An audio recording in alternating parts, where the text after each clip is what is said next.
ወጣት ጳውሎስ በአዲስ አበባ ከተማ ከአካል ጉዳተኝነቱ ጋር እየታገለ ከሸራ በተወጠረ ቤት አይሉት መጠለያ ውስጥ አስቸጋሪ ህይወትን እንዳሳለፈ ይናገራል። ሸራ ቤት ውስጥ ነው የነበርኩ፣ ጉዳተኛ ነኝ።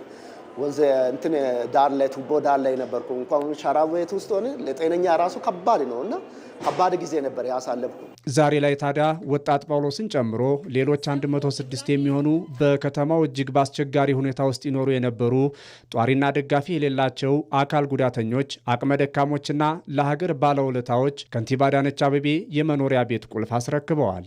ክቡር ከንቲባችን አስቦ ለዚህ ስላደረጉልን እግዚአብሔር ያክብር፣ እድሜና ጤና ይስጥልኝ፣ አገራችን ሰላም ያርግልኝ። እኔ አራዳ ክፍለ ከተማ በልዩ ስሙ ጎርደም የሚባል ላስቲክ ወጥሬ ነበር የምኖረው። በለውጡ ምክንያት አካባቢው ለልማት ተፈልጎ በዛ ምክንያት ቦታ አተን ነበር። እንደ ድንገት ክብርቷ መታ ስታየን አይዟችሁ ብላ እንባችንን አብሳልን ነው ያነሳችን። እድሜዋ ጤናዋን ይስጣት። አዲስ አበባን እንደ ስሟ የማድረግ ጥረቱን የተሟላ የሚያደርገው እንዲህ አይነቶችን የከተማዋ ነዋሪዎችንም ተጠቃሚ በማድረግ ነው ያሉት ከንቲባ አዳነች አቤቤ የከተማው ልማት በሰው ሕይወትም ላይ ጭምር ለውጥ እያመጣ እንደሆነ ገልጸዋል። በጥገኝነት እንዲሁም ምንም አይነት መጠጊያ ሳይኖራችሁ የቆያችሁትና ረጅም ዘመን በእንደዛ አይነት የማይመች ለማሰብም በሚከብድ ሁኔታ ውስጥ የኖራችሁ የከተማችን ነዋሪዎች እናንተም የኛ ከተማ ነዋሪዎች ናቸው። እናንተንም ማሰብ ለእናንተም ከተማው ካላት ሀብት ማካፈል እናንተንም ታሳቢ ማድረግ ኃላፊነታችን ያስገድደናል። በተለይ ደግሞ የመንግስታችን ባህሪ በመሆኑ ነው። የምንሰራው ለሰው ነው። የሰው ሕይወት ላይ ልማታችን ለውጥ ማምጣት አለበት።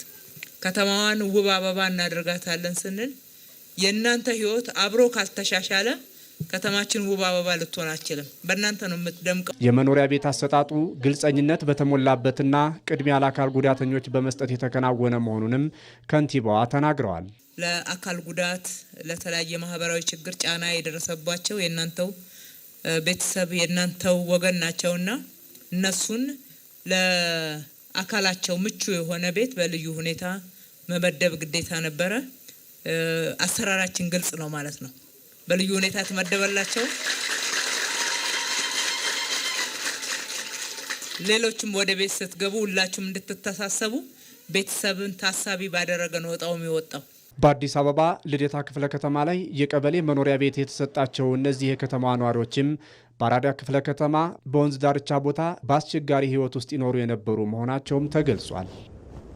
በሌላ በኩል የአዲስ አበባ ከተማ ከንቲባ አዳነች አቤቤ ከተረጅነት ወደ ምርታማነት ለተሸጋገሩ የከተማዋ ነዋሪዎች 4 የመስሪያና የመሸጫ ህንፃዎችን መርቀው ስራ አስጀምረዋል። ይህ አይነቱ ስራ በሴፍቲኔት ይታገዙ የነበሩ ነዋሪዎችን ከድህነት ለማውጣት ትልቅ ድርሻ እንዳለውም አብራርተዋል። ይመራደም ተጨማሪውን ይዟል።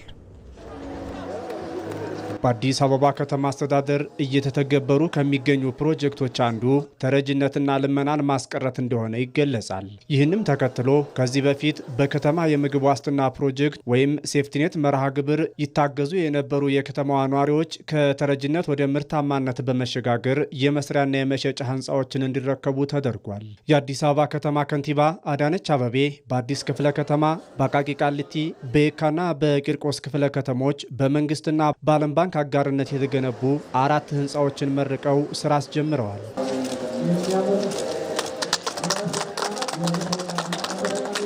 ይህ አይነቱ ስራም ከድህነት ለመውጣት የሚደረገውን ጥረት በከፍተኛ ደረጃ እንደሚደግፈው ከንቲባዋ ተናግረዋል። ትላንትና ከነበረው ህይወታቸው እስከዛሬ ድረስ የነበረውን መሻሻልና ለውጥ የእናንተ የትላንትናው ህይወትን እና የዛሬውን ለውጥ ማገናዘብ ብቻ በቂ ነው።